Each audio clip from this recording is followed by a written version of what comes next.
അപ്പോൾ ഞാൻ KFC ഒക്കെ കഴിച്ച് കഴിഞ്ഞു. ഇനിയും ചെക്ക് ഇൻ ചെയ്യാൻ സമയമുള്ളതുകൊണ്ട് ചുമ്മാ പുറത്തുനിന്ന് നടക്കാമെന്ന് വിചാരിച്ചു. അപ്പോൾ ഞാൻ നിങ്ങളുടെ കാഴ്ചകളൊക്കെ കാണിച്ചു തരാം കേട്ടോ. ഇതൊരു പാർക്കാണേ.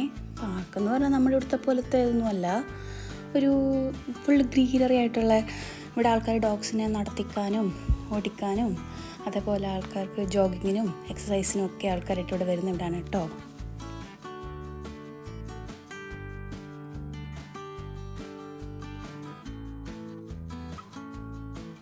അപ്പോൾ ഹോട്ടലിൽ ചെക്ക് ഇൻ ചെയ്യാനുള്ള സമയമായപ്പം ഞാനെന്നാൽ അവിടുന്ന് നേരെ ഹോട്ടലിലേക്ക് പോകുമെന്ന് വിചാരിച്ചു. നേരെ ട്രാം സ്റ്റേഷനിൽ വന്നിരുന്നു.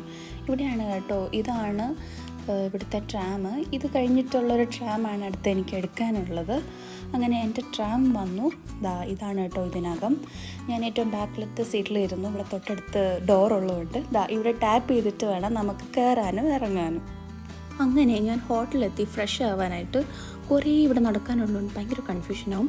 അങ്ങനെ ഞാൻ ഫ്രഷ് ആയിട്ട് പിന്നെ ആംസ്റ്റർഡാം സെൻട്രലിലേക്ക് പോയി. ഇപ്രാവശ്യം ഞാൻ ബസ്സിലാണ് പോയത്, വ്യൂ ഒക്കെ ഒന്ന് കാണാൻ വേണ്ടിയിട്ട്. നല്ല അടിപൊളിയായിരുന്നു. കഴിഞ്ഞ പ്രാവശ്യം ട്രാമിലായിരുന്നു പോയത്, അതുകൊണ്ട് ഇപ്രാവശ്യം വെറൈറ്റി ആയിട്ട് ബസ്സിൽ പോയി. അപ്പോൾ എനിക്ക് പിന്നെയും വിശക്കാൻ തുടങ്ങി ഒരു സന്ധ്യാസമയമായപ്പം. അങ്ങനെ ഞാൻ പിന്നെ അഞ്ചാപ്പർ എന്ന റെസ്റ്റോറൻറ്റ്, അങ്ങനെ തന്നെയാണോ പറയുന്നത് നിർത്തില്ല, അവിടെ പോയി കഴിച്ചു. എനിക്ക് നല്ല ഓർക്കക്ഷീണം ഉള്ളതുകൊണ്ട് ഞാൻ പിന്നെ നേരെ റൂമിലേക്ക് വന്നു. നേരെ അങ്ങ് ഉറങ്ങാമെന്ന് വിചാരിച്ചു. അപ്പോൾ അത്രേ ഉള്ളൂ. അപ്പോൾ അടുത്ത പാട്ടായിട്ട് വരുന്നവരെ ടാറ്റാ.